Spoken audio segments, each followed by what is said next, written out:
Wake up, everybody, let's elevate your mind. Live your life without limits, no more wasting time. Don't forget to stay focused while continuing to stay on the grind. Keep your vision real tight, then your future be bright until the finish line.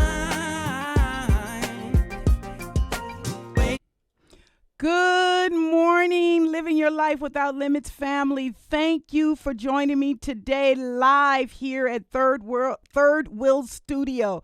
I'm so happy to have you join me today. Today's topic we're going to start with called Hypertension, the Silent Killer. Why is it considered the silent killer? Because many people have hypertension and they don't even know that they have it. So one of the things that I wanted to do today is to talk about hypertension in terms of the importance of it and to keep it in perspective. And the first thing that I wanted to discuss is what is considered in the realm of hypertension. So on our first slide today, it's called the blood pressure categories. And if you look up and see the normal blood pressure for adults, and I am referring to adults, not children or babies, is in the normal range of less than 120 as your systolic and then less than 80 as your diastolic. So your systolic is your top number on your blood pressure machines and your diastolic is your lower number. So this is a healthy blood pressure when you fall in that range. Why is that important? So your blood pressure, your systolic blood pressure is the first number, and it indicates how much pressure your blood is exerting against your artery walls when your heart beats. The diastolic pressure, which is your lower number, indicates how much pressure your blood is exerting against your artery walls while the heart is resting between beats. So this becomes very, very important. And if you look at elevated, when you start seeing your blood pressure numbers between 120 and 129 on a consistent basis, it begins to be a little bit of concern. So you may first say, well, Shannon, how do I know that I have it? Because one of the things that I started off with, many people don't develop symptoms as it relates to hypertension. So you could be walking around and have hypertension or have had it for a very long time. The way to have it officially diagnosed, you need to go to your medical provider and have it clinically diagnosed. I do not want anyone at home or listening to self-diagnose themselves. You go into a doctor, you are a healthcare provider that is treating you, are seeing you, you explain your condition, they look over your medical history. Oftentimes they'll take labs and testing, and they'll look at trends and patterns, and then they'll determine official diagnosis.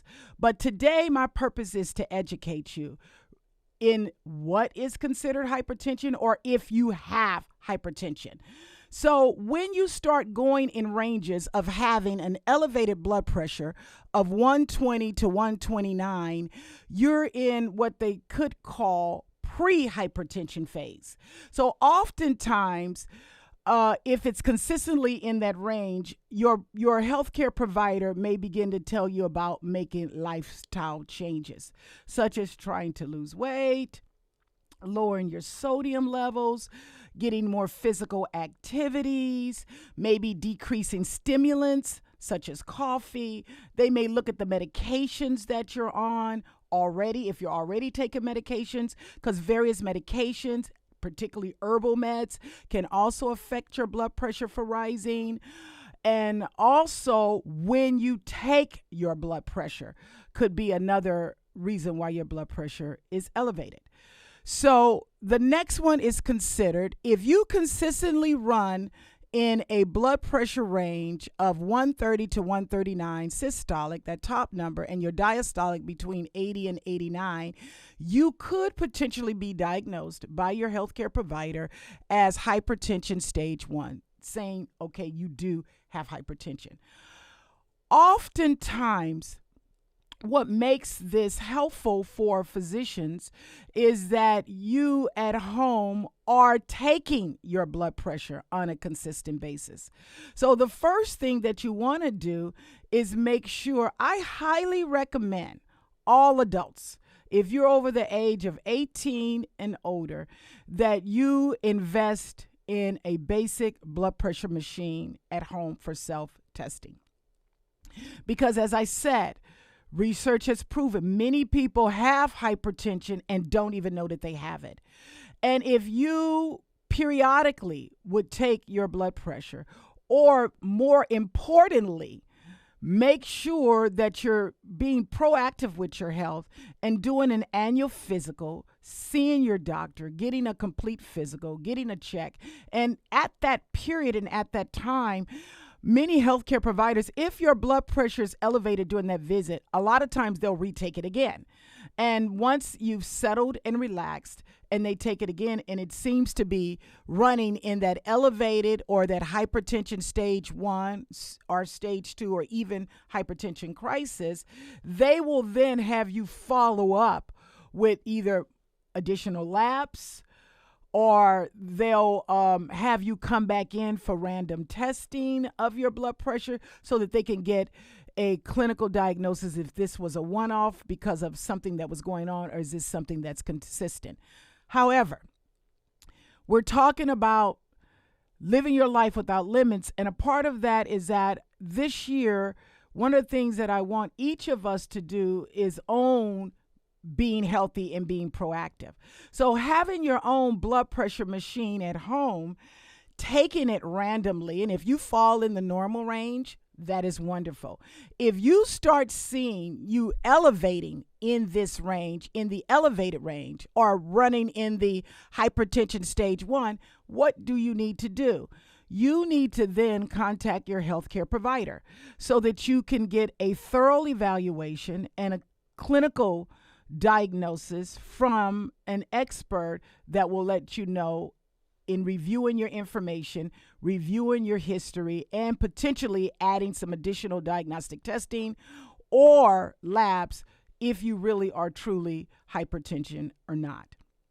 So, high blood pressure stage 2 and hypertension crisis.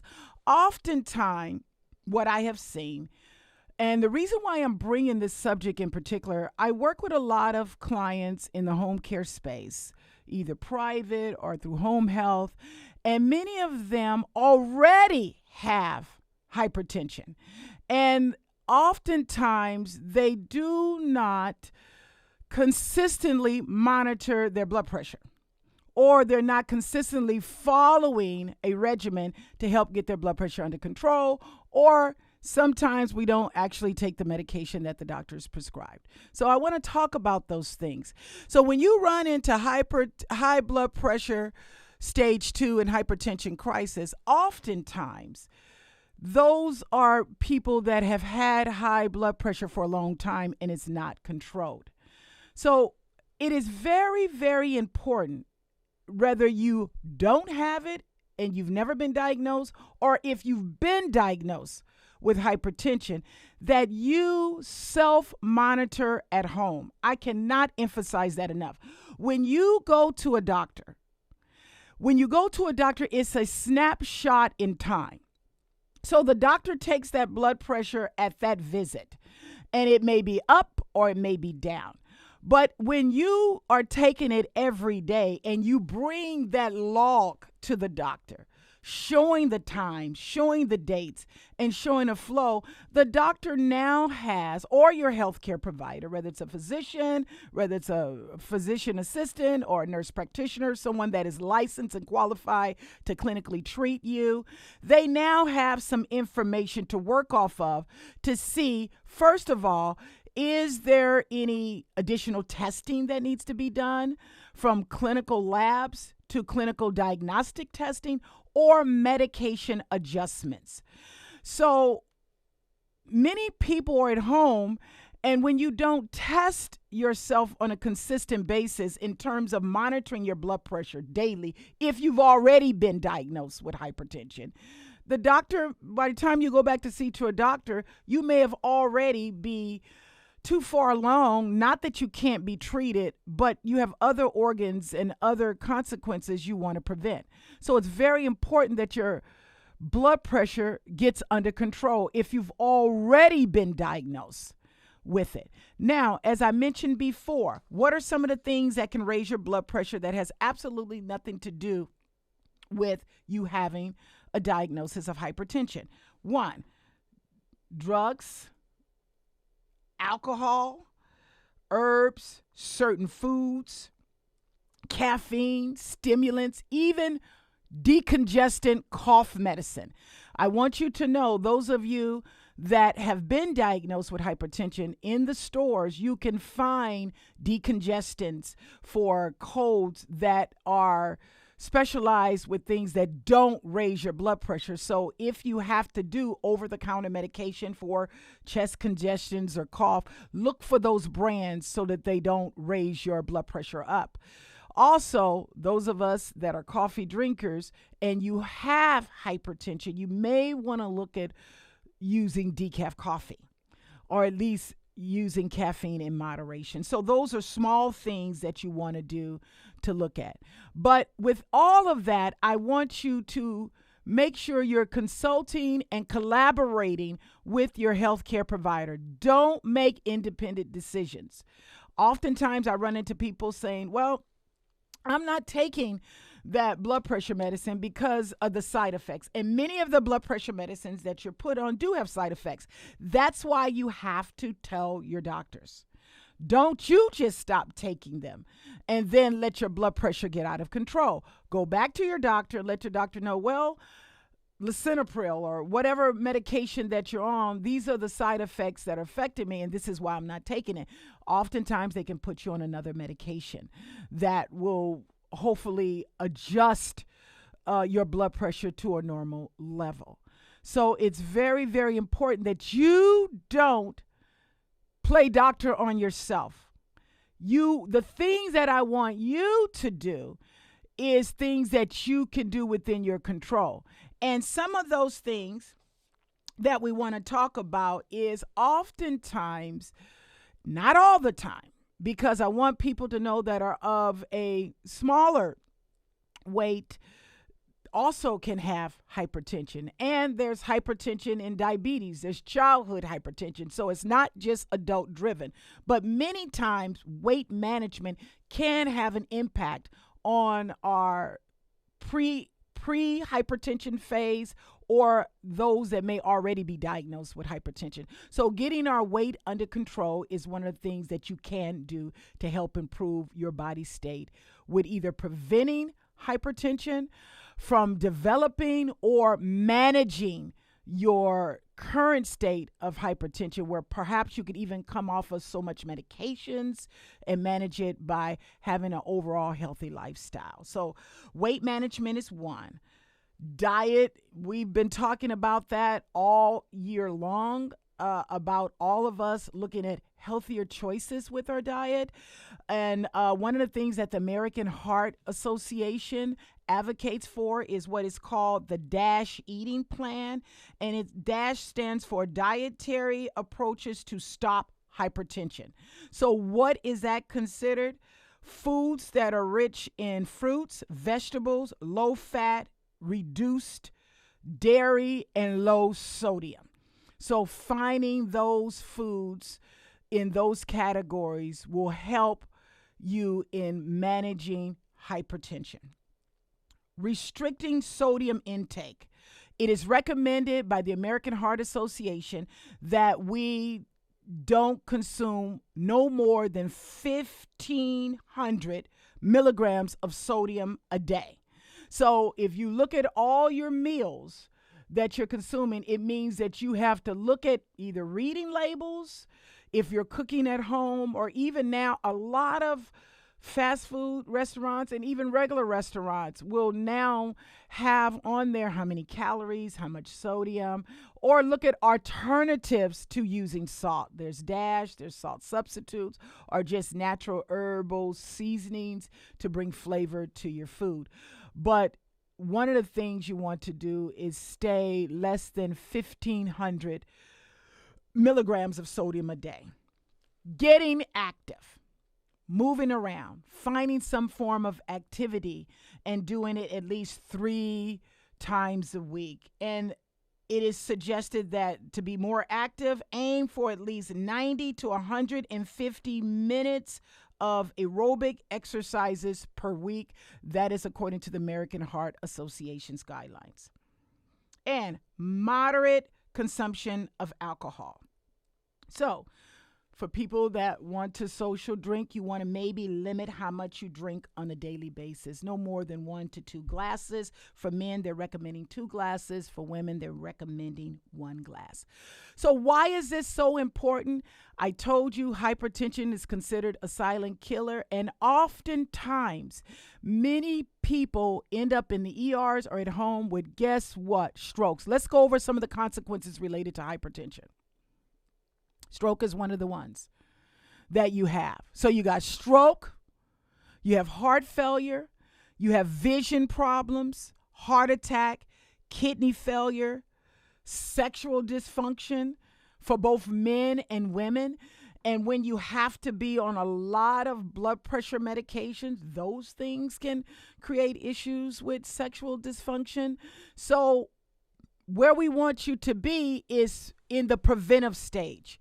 So at all times, trying to manage where your blood pressure is in control on a consistent basis, because all these things can be prevented if you manage your blood pressure and you don't already have coexisting conditions. So I want to put that in there because there's other things can affect these, such as diabetes and other medical comorbidities is what we call, can also implicate these things. But there are statistics that say up to 45% of Americans may have hypertension and don't even know it. So those are alarming numbers. So that's why in 2017, the American Heart Association revamped their plan and laid out a whole proactive stand on re-educating the community, re-educating clinicians about guidelines on how to treat and manage so that people can be more healthier and be more preventative from getting in, as I said, those pre-states, or if you have hypertension already, that you don't get in those crisis numbers.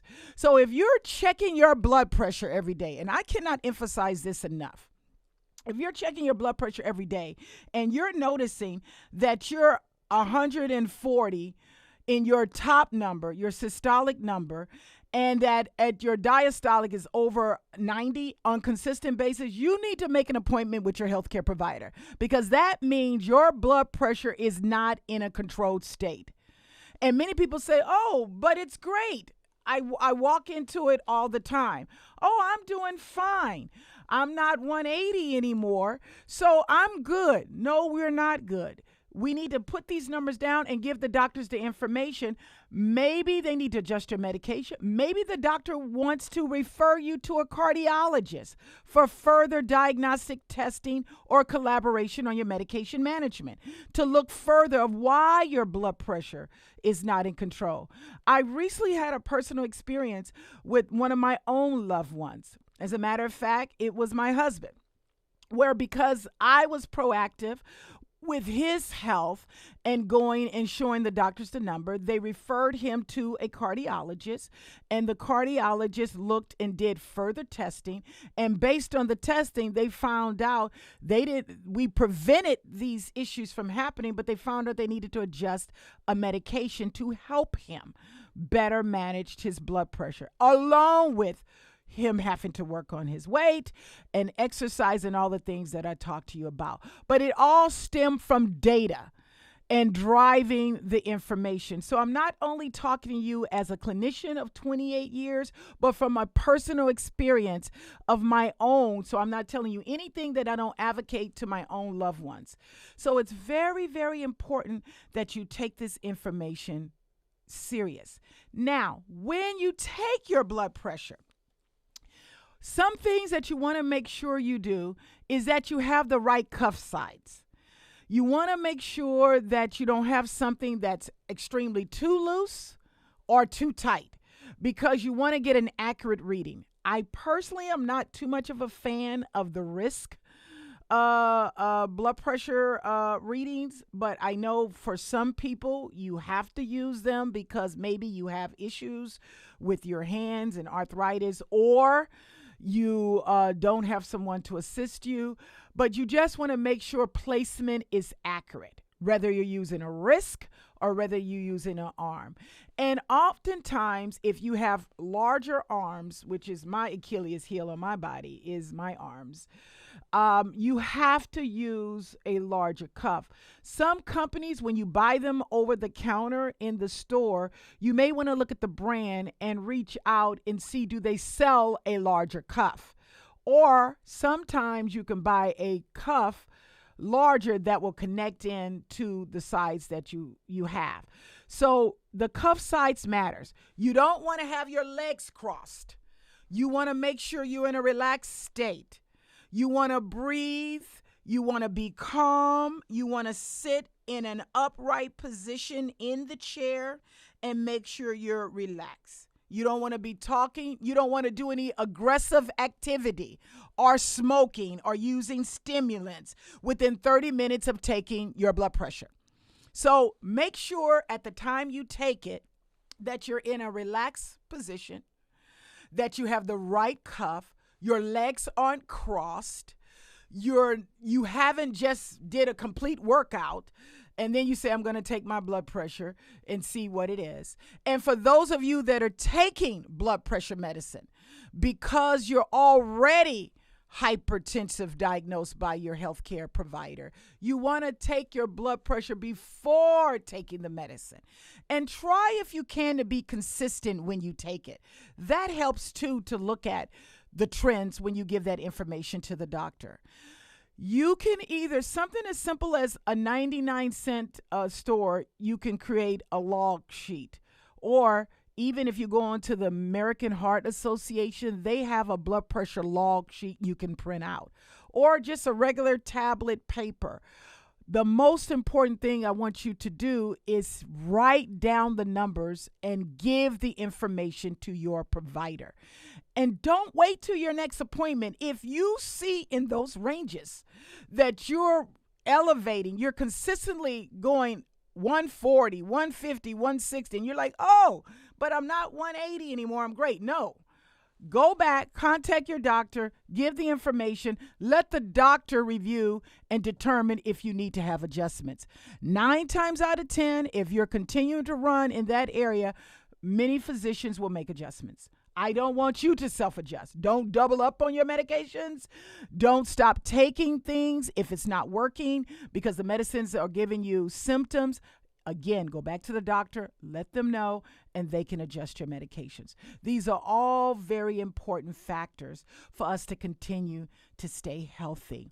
We are live. Before I switch gears, I want to take any questions for anyone that may have a question about blood pressure as we're talking now. Or either give me a shout out if this is something that's helpful to you. Do we have anybody on the line there? Yeah, so Alex Getlin said, thanks for the information. This is super helpful. Great, Alex. Thank you for listening. Are you a follower of Living Your Life Without Limits on a routine basis? We appreciate it. And I actually had a question that my dad is watching, and he couldn't figure out the chat, so he went and sent it to me. You were talking about being comfortable with different methods of taking your blood pressure. Yes. Did you have a preference on one that you believe is the actual most accurate? I do. Because I know there's the digital, and then there's, like you said before, the traditional one. So the digital for people that are taking it home is accurate. They've done a lot. The most important thing for Dad, thank you for listening and watching, is that you have the cuff placed correctly. Absolutely placed correctly. Now, for clinicians, I'm old school.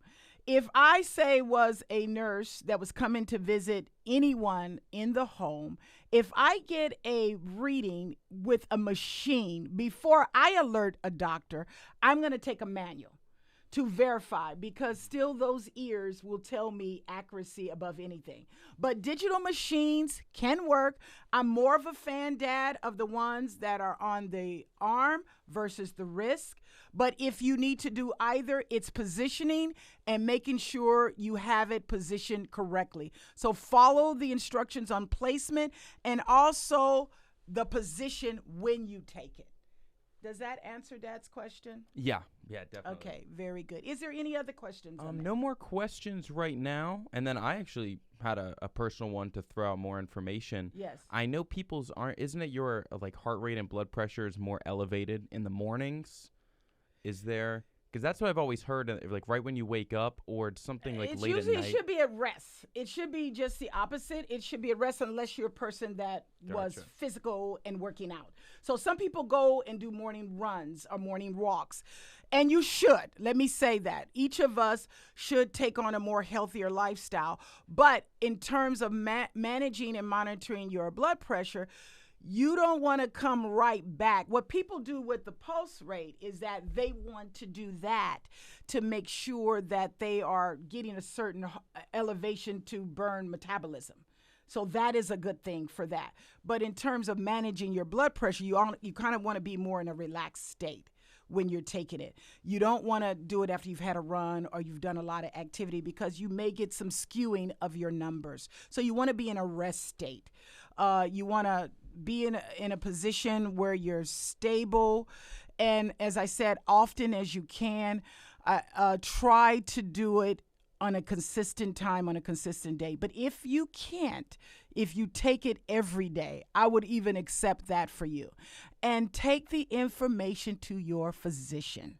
Please take the information. It is only as good as that you share it with your doctor.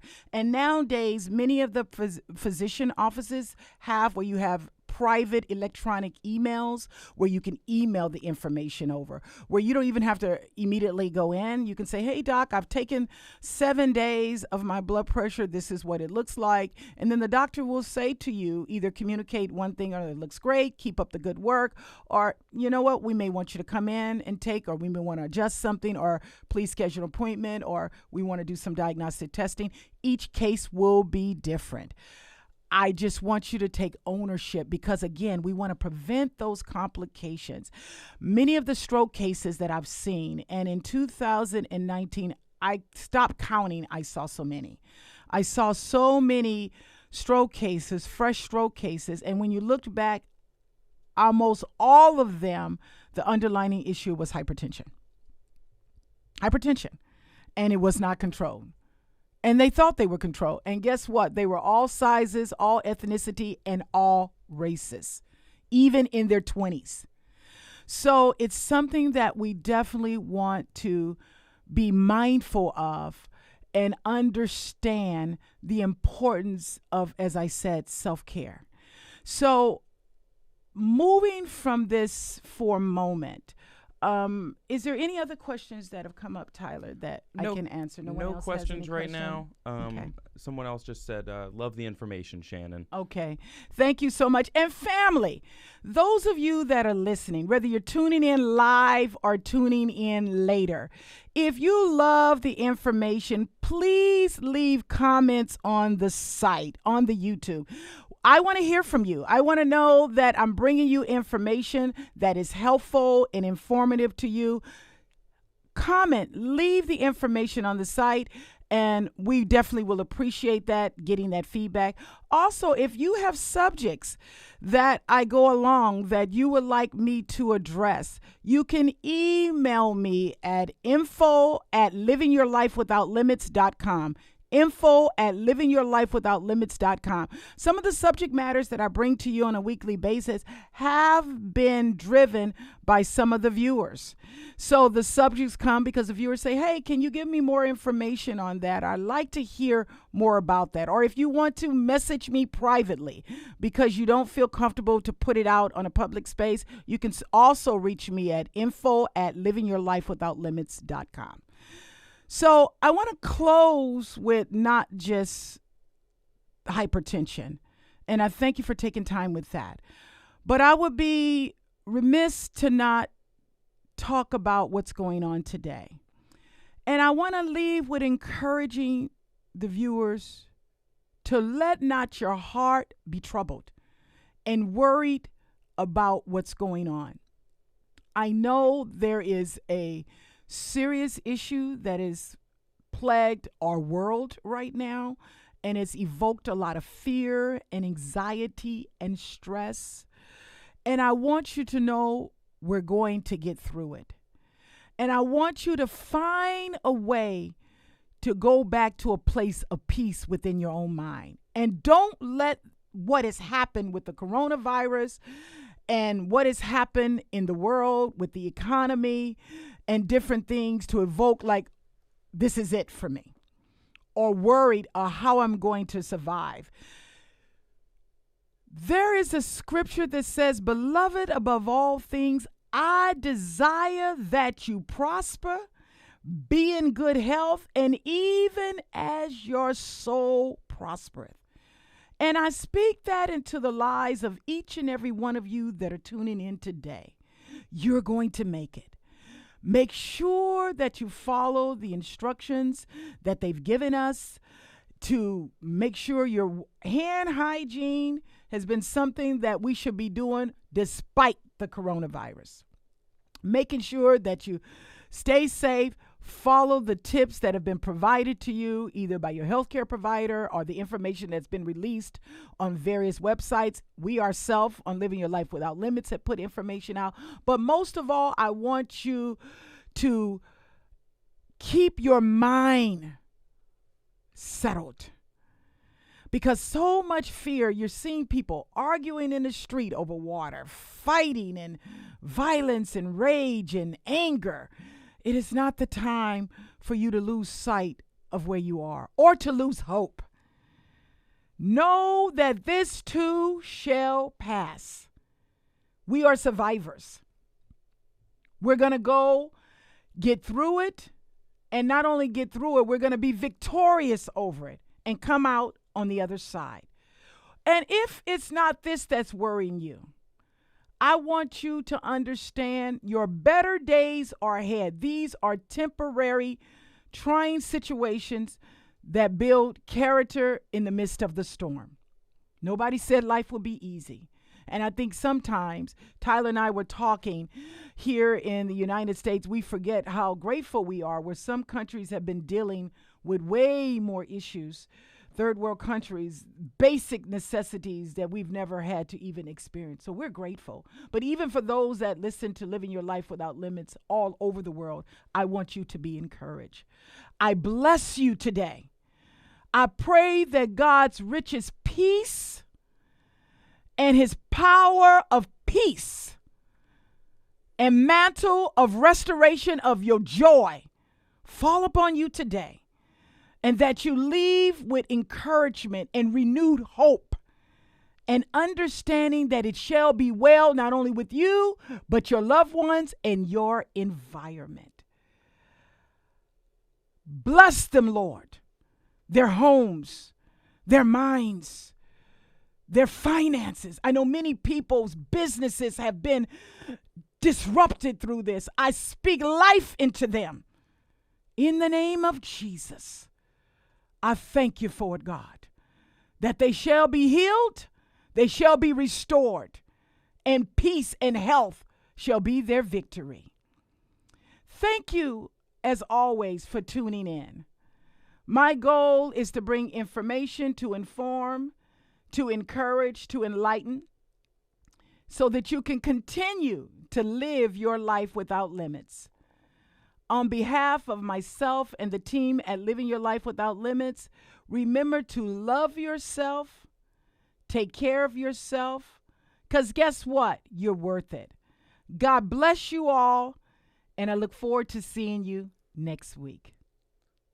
And one more shout out, actually, from Sanisha Burrows says, "Amen, my sister. Amen." Amen. God bless you, Nina. God bless you. Peace to everybody, your minds, bodies, and spirits. Have a blessed day.